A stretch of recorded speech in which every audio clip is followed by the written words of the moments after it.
Docket number 86006 to courtroom 7.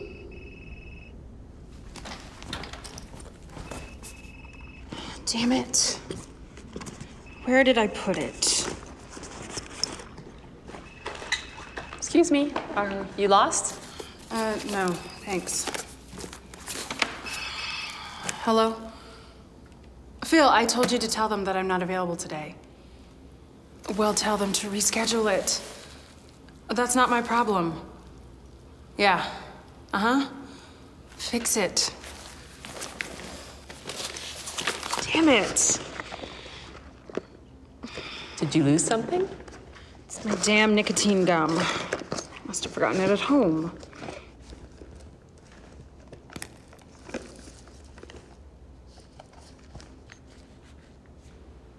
It's not nicotine gum, but it might help take the edge off. Thanks. I always find that a piece of candy helps calm my nerves. Docket number 97820 to courtroom 1.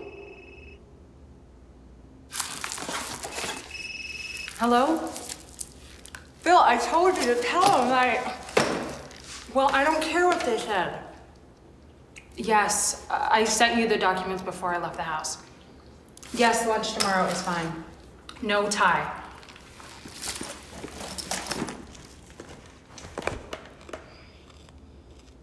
Stressed?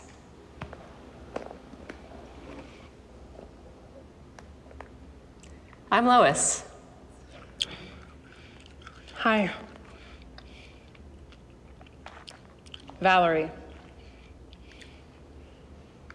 You know, life is too short to be stressed. Excuse me? Life, it's too short to be stressed. Everything happens for a reason. And when we fight it, we bring unnecessary stress on ourselves. Okay. Thanks. When you think about all that could have been accomplished if you weren't stressed, I mean, the possibilities are absolutely endless. Something to take the edge off? It's a trick. Whenever I get upset, I just focus on letting the candy melt, and with it goes the stress. I used to be angry and stressed about a lot. You could have fooled me. Docket number 92505 to courtroom 5. Have you been here long? Yes, I got here early. I wanted to make sure I was on time. I think I've eaten 10 pieces of candy already. Should be bouncing off the walls. I am on the inside, just about.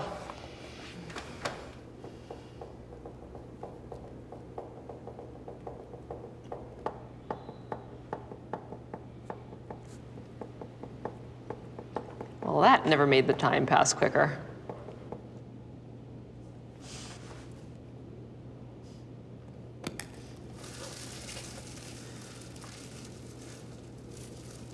Candy?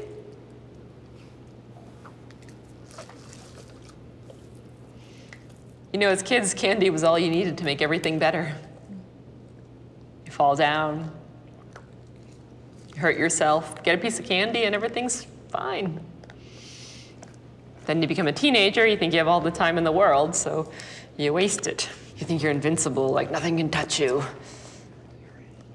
Careless with it, you take it for granted. Next thing you know, you're married and you wonder where those years went. Do you have kids? No. Oh. I have 2 cats. And a husband who thinks he's still a teenager. I see. Do you? Do you have kids? Yes. I have one, a boy. Boy. I think you and your husband have a lot of stress. From what I hear, boys are tough. Oh, no. Number 93212. I mean, when he was a little boy, sure, but he never got in any real trouble growing up. He was a very, very good child. Sounds like my cats have gotten into more trouble than your son, Lois. I never did have the time to stop and have kids, and, well, cats don't talk back. No, they certainly don't. I guess I've always been very career-driven. Cool. Well, my career is in the home. I'm a dedicated housewife. Well, I was a housewife. Circumstances change, so I work now. It's okay, it's just not something I'm used to. Phil? Are you kidding me, Phil? Just try not answering it. Just try.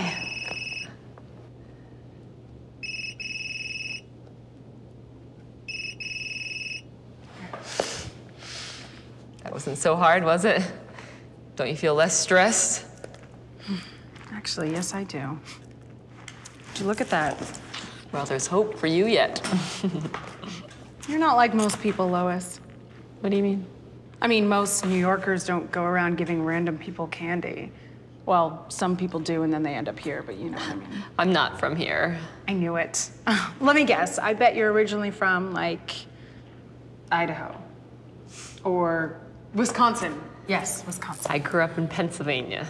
Really? My husband and I summer there.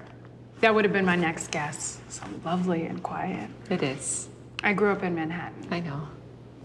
I mean, I could have guessed. Is it that obvious? Power suit, the slight twitch near your eye. All New Yorkers have that. You're right. I guess we do have that kind of twitch, don't we? On account of the stress. Starting to sound like my husband. Is he a pretty relaxed guy? Yeah. A little too relaxed sometimes. Gets him into trouble. It's one of my biggest pet peeves. All marriages need some of those. No one's perfect. Well, Lois, you don't strike me as someone who gets upset much. Oh, Charlie, my husband, does things to upset me. One of the things that really gets my goat is how strict he was on our boy.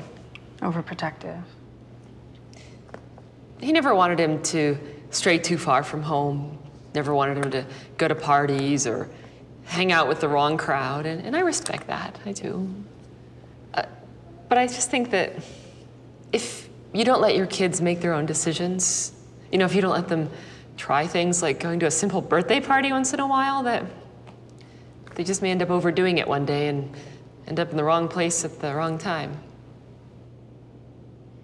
That makes sense. I was always a good cop, and Charlie was the bad cop. Sometimes I think if I opened my mouth, you know, disagreed with him once in a while, that maybe our son's life would have turned out differently. It's just that he's our only child, you know, our baby. Yeah, and you don't get a do-over with just one. Yeah. Docket number 57112. Us gals could probably use a day away from our husbands, wouldn't you say? Who wouldn't?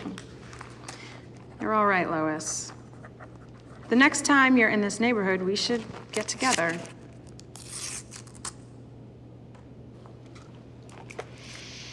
I'd like that very much, Valerie. Oh, great. I'll have to see if I can take time off work. Oh, is your job really strict? I just started working there a couple months ago. I work as a night custodian at the local elementary school to help with the bills. I'll have to get my husband to watch our son, but that shouldn't be a problem. How old is your son? 14. Then you could really use a drink. You should just get one right now. No, he doesn't get in any trouble now. He's sick. Oh, I'm sorry to hear that. The medical bills pile up, so I work nights and watch our son during the day. He's in the hospital in a coma right now on account of a drunk driver. Drunk driver? Yeah. He ran him down as he was crossing the street coming home from a party. My husband and I told him he couldn't go. It was just a couple blocks down, but we didn't want anything to happen to him. You don't get any do-overs, right? Right. Once we realized he snuck out, we were so mad. He was just 3 blocks away, just 3 blocks away, walking home in broad daylight on a Saturday. You know, who gets drunk in broad daylight? An alcoholic. Well, it takes a special kind of person to get drunk in broad daylight. I mean, a mimosa, a Bloody Mary, okay, I can see that, but to have your blood alcohol level over twice the legal limit in broad daylight, I could never understand that. It's hard on my husband and I now to take care of him. He just lays there in that bed. He's not gonna wake up. You always ask yourself, what could I have done differently? How could I have prevented this? I'm so sorry.